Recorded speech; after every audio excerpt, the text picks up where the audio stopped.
ಎಲ್ಲರಿಗೂ ನಮಸ್ಕಾರ.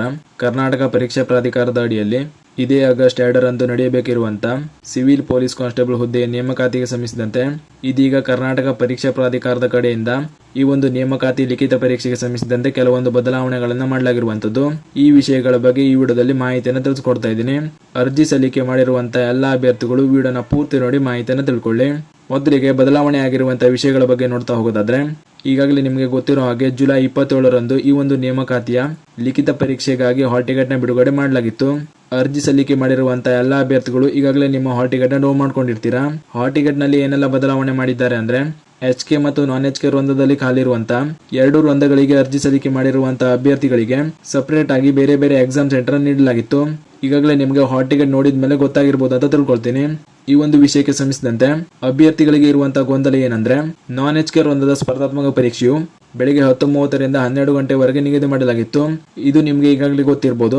ಅದೇ ರೀತಿ HK ವೃಂದದ ಹುದ್ದೆಗಳಿಗೆ ಅರ್ಜಿ ಸಲ್ಲಿಕೆ ಮಾಡಿರುವಂತಹ ಅಭ್ಯರ್ಥಿಗಳಿಗೆ ಮಧ್ಯಾಹ್ನ 2:30ರಿಂದ 4 ಗಂಟೆವರೆಗೆ ಎಕ್ಸಾಮ್ ನಡೆಸಲಾಗುತ್ತದೆ ಅಂತ ತಿಳಿಸಲಾಗಿತ್ತು. ಈ ವಿಷಯದಲ್ಲಿ ಏನಾಗಿದೆ ಅಂದ್ರೆ, ಈ ಒಂದು ನೇಮಕಾತಿಯಲ್ಲಿ 2 ವೃಂದದ ಹುದ್ದೆಗಳಿಗೆ ಅರ್ಜಿ ಸಲ್ಲಿಕೆ ಮಾಡಿರುವಂತಹ ಅಭ್ಯರ್ಥಿಗಳಿಗೆ ಹಾಲ್ ಟಿಕೆಟ್ ನಲ್ಲಿ ಪರೀಕ್ಷೆಯನ್ನ ಬೇರೆ ಬೇರೆ ಎಕ್ಸಾಮ್ ಸೆಂಟರ್ ನಲ್ಲಿ ನಡೆಸಲಾಗುತ್ತದೆ ಅಂತ ತಿಳಿಸಲಾಗಿತ್ತು. ಹೀಗೆ ಮಾಡೋದ್ರಿಂದ ಹಲವಾರು ಅಭ್ಯರ್ಥಿಗಳಿಗೆ ಒಂದು ಎಕ್ಸಾಮ್ ಸೆಂಟರ್ ನಿಂದ ಇನ್ನೊಂದು ಎಕ್ಸಾಮ್ ಸೆಂಟರ್ಗೆ ಹೋಗ್ಲಿಕ್ಕೆ ಟೈಮ್ ಕಡಿಮೆ ಇರೋದ್ರಿಂದ ಇದು ಅಭ್ಯರ್ಥಿಗಳಿಗೆ ಕಷ್ಟ ಆಗ್ತಾ ಇತ್ತು. ಇದನ್ನ ಹಲವಾರು ಅಭ್ಯರ್ಥಿಗಳು KA ಪರೀಕ್ಷಾ ಪ್ರಾಧಿಕಾರಕ್ಕೆ ಮನವಿಯನ್ನ ಮಾಡಿದ್ದಾರೆ. KA ಕಡೆಯಿಂದ ಅಭ್ಯರ್ಥಿಗಳಿಗೆ ಈ ರೀತಿ ಸಮಸ್ಯೆ ಆಗಬಾರ್ದು ಅಂತ ಈಗ ಅಫಿಷಿಯಲ್ ಆಗಿ ಒಂದು ನೋಟಿಸ್ ನ ಬಿಡುಗಡೆ ಮಾಡಲಾಗಿರುವಂತದ್ದು. ಈ ನೋಟಿಸ್ ನಲ್ಲಿ ಏನನ್ನ ತಿಳಿಸಲಾಗಿದೆ ಅಂತ ನೋಡೋದಾದ್ರೆ, ಕರ್ನಾಟಕ ಪರೀಕ್ಷಾ ಪ್ರಾಧಿಕಾರವು Kalyana Karnataka ವೃಂದದ civil police constable ಹುದ್ದೆಗಳಿಗೆ ಪೊಲೀಸ್ ಇಲಾಖೆಯಿಂದ ನೀಡಲಾದ ಅಧಿಸೂಚನೆಯನ್ನ ದಿನಾಂಕ 5/6/2026ರಂದು ಪ್ರಕಟಿಸಿ, ಕಲ್ಯಾಣ ಕರ್ನಾಟಕ ವೃಂದದ ಹುದ್ದೆಗಳಿಗೆ ಸ್ಪರ್ಧಾತ್ಮಕ ಪರೀಕ್ಷೆಯನ್ನ ದಿನಾಂಕ 2/8/2026ರಂದು ಮಧ್ಯಾಹ್ನ 2:30ರಿಂದ 4 ಗಂಟೆಯವರೆಗೆ ಎಂದು ಪ್ರಕಟಿಸಲಾಗಿತ್ತು.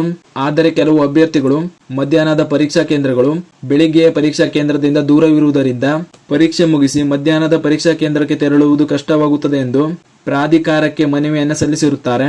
ಅದರಂತೆ ಅಭ್ಯರ್ಥಿಗಳ ಹಿತದೃಷ್ಟಿಯಿಂದ ಕಲ್ಯಾಣ ಕರ್ನಾಟಕ ವೃಂದದ ಹುದ್ದೆಗಳ ಸ್ಪರ್ಧಾತ್ಮಕ ಪರೀಕ್ಷೆಯ ವೇಳಾಪಟ್ಟಿಯನ್ನ ಈ ಕೆಳಕಂಡಂತೆ ಪರಿಷ್ಕರಿಸಲಾಗಿದೆ ಅಂತ ತಿಳಿಸಿದ್ದಾರೆ. ಅಂದ್ರೆ ಕಲ್ಯಾಣ ಕರ್ನಾಟಕ ವೃಂದದ ಹುದ್ದೆಗಳಿಗೆ ಅರ್ಜಿ ಸಲ್ಲಿಕೆ ಮಾಡಿರುವಂತಹ ಅಭ್ಯರ್ಥಿಗಳಿಗೆ ನಿಮ್ಮ ಪರೀಕ್ಷಾ ವೇಳಾಪಟ್ಟಿಯಲ್ಲಿ ಬದಲಾವಣೆ ಮಾಡಲಾಗಿರುವಂತದ್ದು. ಈ ಒಂದು ಕಲ್ಯಾಣ ಕರ್ನಾಟಕ ವೃಂದದ ಹುದ್ದೆಗಳಿಗೂ ಕೂಡ ಈಗಾಗಲೇ ಈ ಹಿಂದೆನೆ ನಿಗದಿ ಮಾಡಿರುವಂತ ಅಂದ್ರೆ ಆಗಸ್ಟ್ 2ರಂದೇ ಪರೀಕ್ಷೆಯನ್ನು ನಡೆಸಲಾಗ್ತಾ ಇದೆ.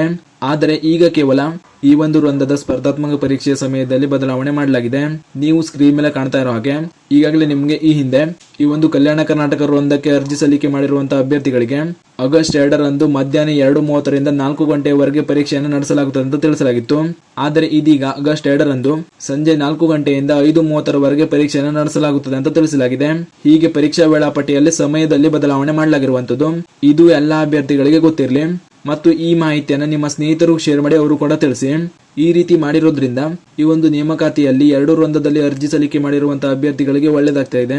ಇದನ್ನ ನಿಮ್ಮ ಸ್ನೇಹಿತರಿಗೂ ಕೂಡ ಶೇರ್ ಮಾಡಿ. ಈ ವಿಷಯಕ್ಕೆ ಸಂಬಂಧಿಸಿದಂತೆ ನಾನ್ HK ವೃಂದದಲ್ಲಿ ಯಾವುದೇ ರೀತಿಯ ಬದಲಾವಣೆಗಳು ಆಗಿಲ್ಲ.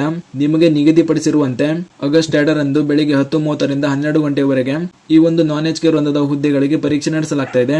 ಮುಖ್ಯವಾಗಿ HK ಮತ್ತು ನಾನ್ HK ವೃಂದದ 2 ವೃಂದದ ಹುದ್ದೆಗಳಿಗೆ ಅರ್ಜಿ ಸಲ್ಲಿಕೆ ಮಾಡಿರುವಂತಹ ಅಭ್ಯರ್ಥಿಗಳಿಗೆ ಕರ್ನಾಟಕ ಪರೀಕ್ಷಾ ಪ್ರಾಧಿಕಾರದ ಕಡೆಯಿಂದ ನಿಮ್ಮ ವಾಟ್ಸ್ಆಪ್ ನಂಬರ್ಗೆ ಈ ರೀತಿ ಮೆಸೇಜ್ ನ ಕಳಿಸಲಾಗ್ತಾ ಇದೆ.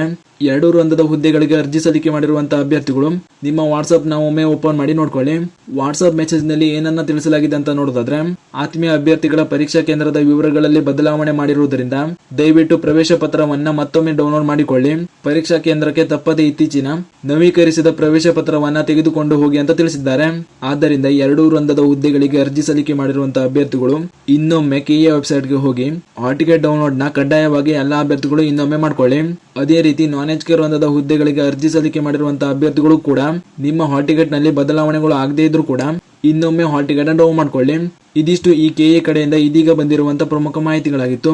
ಇದೇ ರೀತಿ ಪರೀಕ್ಷೆಗೆ ಸಂಬಂಧಿಸಿದಂತೆ ಮುಂಬರುವಂತಹ ಮಾಹಿತಿಗಳಿಗಾಗಿ ಚಾನೆಲ್ ನ ಸಬ್ಸ್ಕ್ರೈಬ್ ಮಾಡಿ ಅಂತ ಹೇಳ್ತಾ ಈ ವಿಡಿಯೋನ ಇಲ್ಲಿಗೆ ಮುಗಿಸ್ತಾ ಇದ್ದೀನಿ. ಧನ್ಯವಾದಗಳು.